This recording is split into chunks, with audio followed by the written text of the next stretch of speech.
we cannot stop talking about Shreni, and I, for one, am really glad about it because I loved it. I'm thrilled, obviously, thrilled to bits that people have loved the film and have sent me so much love, are sending me so much love for my performance. I'm really, really so chuffed. I'm so thrilled. Was there ever a pressure that how will people receive this subject? Considering we don't make a lot of films on environment. In fact, this subject has been in the way we've seen it in pop culture. People find it a little boring. No, there was no such worry, I have to admit. But I have to also admit that I was prepared for people not to watch the film on release, as in immediately on Prime Video. I thought people will probably take their time and watch it aaram se, because it's not one of those masaledar, entertaining films that you look forward to. So, for example, with Shakuntala, everyone watched it on that weekend of release and then continued to watch it. But I thought कि शायद शेरनी के साथ ऐसा नहीं होगा, because it is a different pace, it is a different style of storytelling and all of that. And like you said, it's about conservation. It's not. I didn't know how much people would warm up to it, but I've been pleasantly surprised by the fact that people have loved the film so much. Vidya, tell me what was your understanding of Vidya Vincent when Amit narrated you the script? We are living in a reactive culture, or rather ours is a reactive world today. You feel that you need to react to everything, and Vidya Vincent is not one of those people. So I think I took a while to get a grasp of her as a person, on her as a person, because I kept feeling like, am I underplaying it too much? Am I conveying her angst, or am I being too non-reactive? Am I being passive? All those things. But Amit Masurkar was absolutely clear that this is how he saw Vidya Vincent. And I go by my director's conviction. So every time I was a little doubtful and I asked him, he'd say, no, I'm getting what I want. This is how I see her. Don't worry. I think I asked him a couple of times, and then I said, yeah, because a director will always tell you if they're not getting a hang of who you are as a character. But he was getting that, so then I just left it to him. This is one of your best performances, and precisely because it's so non-reactive. Right. We're so used to, right? If you have a protagonist in the center and she's being pushed against the wall, and especially a woman, the way sometimes we also kind of stereotype our reactions as female characters. If she's angry, she'll have a monologue. She'll be saying something, and this is a forest officer. She will at one point loses her cool, and then there will be a speech kind of a thing. There is nothing about her, in throughout the film, even when you are so frustrated. There's so much power in your silence.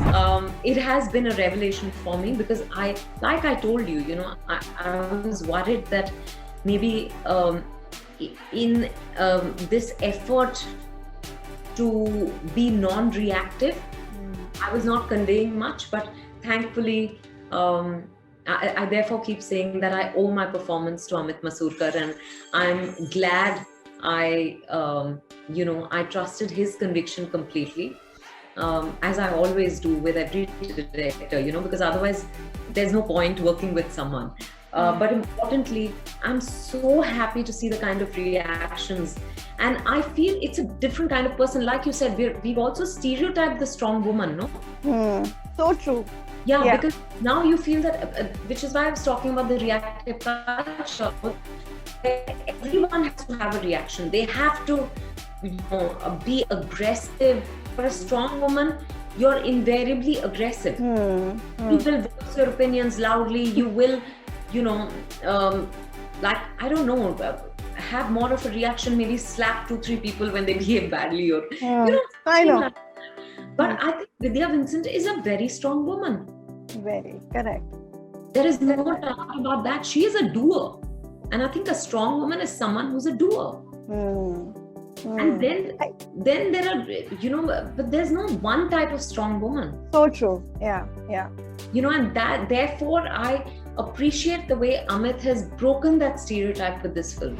So true, because like you said, a strong woman can be anything and yet strong, right? Yeah. And I like how she, how she listens to, of course, now the fact, this is how she does not say back, she'll not reply, but she will be so stubborn about what she wants to do. Like she was so agitated that she had to wear a lot of jewelry, while going out for a dinner. And when the moment she knows that now she has to go to work, she just takes off that jewelry, and the frustration in her actions and itself is so speaking. And she's not confrontational.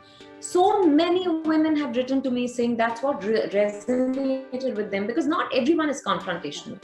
A lot of times we choose our battles. We know where to speak up. So with her husband, she'll still say, no, I'm not that girl. I've changed. But with her husband, she has a space to say it. With her mother-in-law, she's like, the mother-in-law's come for a few days. I'm not going to waste my time arguing with her. Just wear the jewelry. And then bosses, with Bansal, she voices what she feels.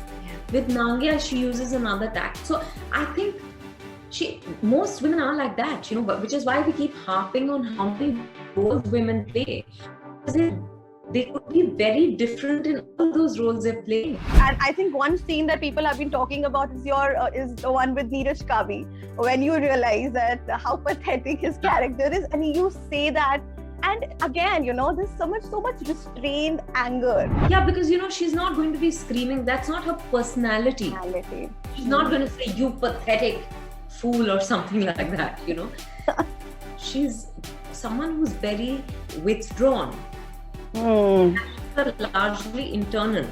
So if you observed her, if you knew her, you'd know that she's getting irritated, she's getting angry. But it's not very apparent.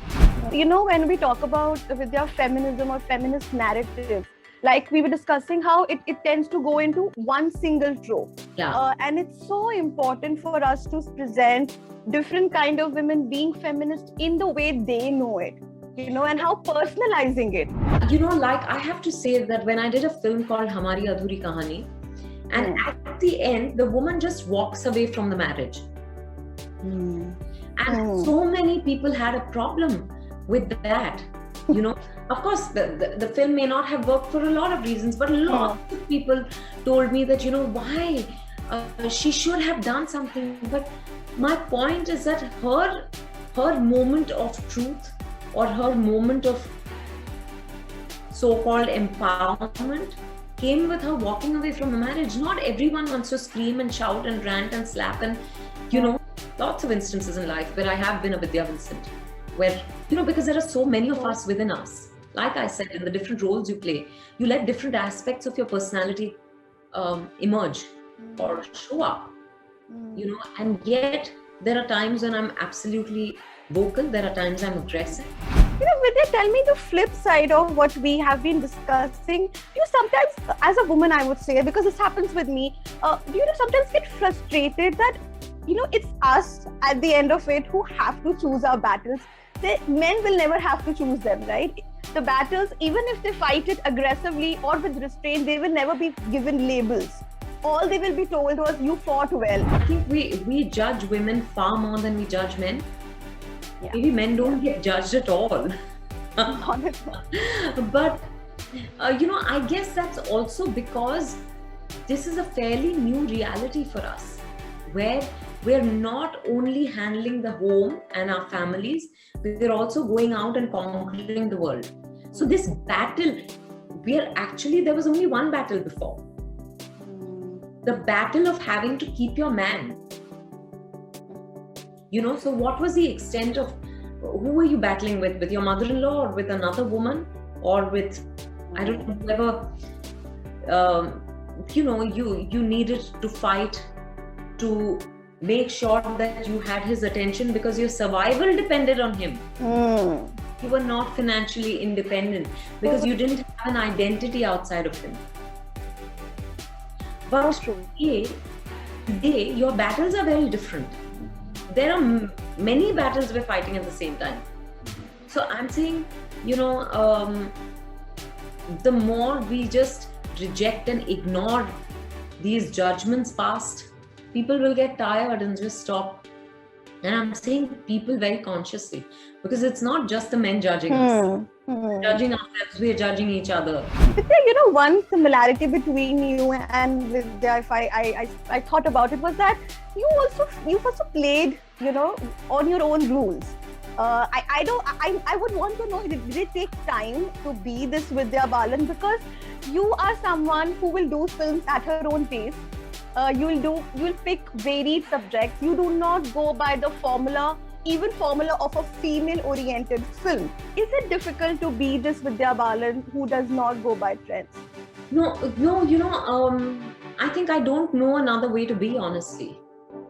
But I tried to be someone else, or I tried to be different people at different times in the initial years of my career. I think all of us are doing that, right? Even in our teenage years, we're trying to be who we are not. So I think that's just a part of growing up. It's taken me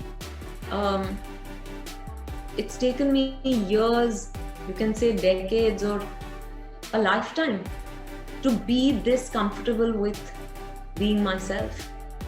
But I think it's the most precious gift I've been able to give myself. And I think it is being an actor that has really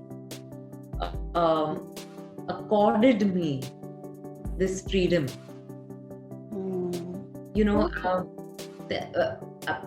I say that because, actually being a public figure, being a celebrity or whatever you call us, I think that's what has made me realize how precious it is to be myself.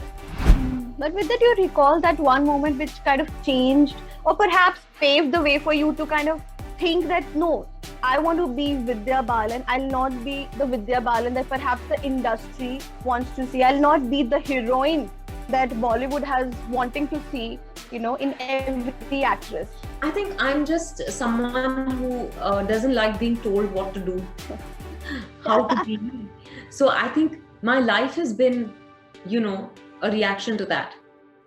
I'm not a rebel without a cause, but I am stubborn and I will do exactly what I want to do.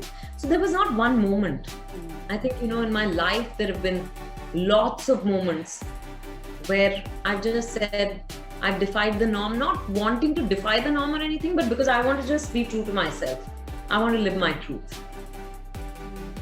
And whether you succeed or fail, it doesn't matter as long as it's your own decision, This defying the norm, a lot of people, of course, this is something which is said for you every time, that she defies the stereotype.